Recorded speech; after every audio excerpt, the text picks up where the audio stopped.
எப்படி இந்த அபண்டன்ஸ்ல வாழ்றது, எப்படி இந்த ப்ராஸ்பெரிட்டில வாழ்றது? ஒருத்தங்க செல்வந்தனா இருக்கிறானா அவனுக்குன்னு ஒரு மனநிலை இருக்கு, அவனுக்குன்னு சில குணநலங்கள் இருக்குது, அவனுக்குன்னு சில ஹாபிட் இருக்குது.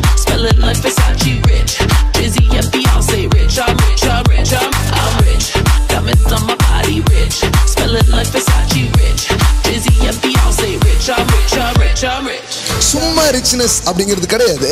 இந்த ரிச்னஸை பழக்க வைக்கிறார். ரிச்னஸ்ல வாழ தேவனே ட்ரெயின் பண்றார் நம்மள.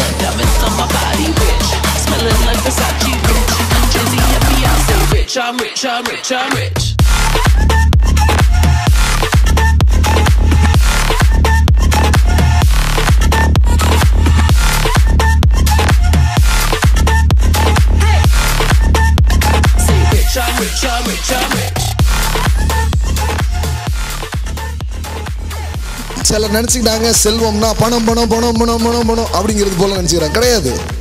அதற்கென்று சில குணநலங்களும், அதற்கென்று சில பழக்கங்களும், அதுக்குன்னு ஒரு மைண்ட் செட்டும் இருக்குது. அதை கடவுள் கொண்டு வரார் முதல்ல.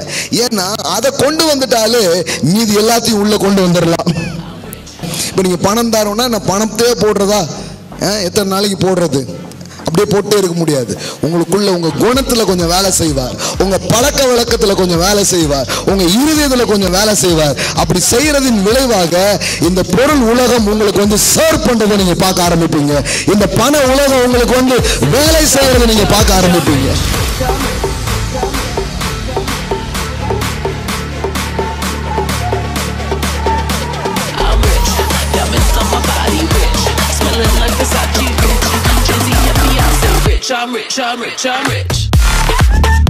பணநிலைக்கும் மனநிலைக்கும் சம்பந்தம் இருக்காம்ல.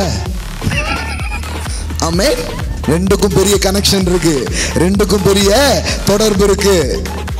இப்படி இப்படி மாங்கு மாங்குன்னு போடுறதுனாலே பெரிய ஆள் ஆகுறது இல்ல. உங்க மனநிலை கரெக்ட் ஆகும்போது உங்க பணநிலையை தேவன் வேற லெவலுக்கு எடுத்துட்டு போக ஆரம்பிப்பார். ஆமென். எத்தனை பேர் இந்த பயிற்சியில எடுத்துக்க விரும்புறீங்க? ஆமென்.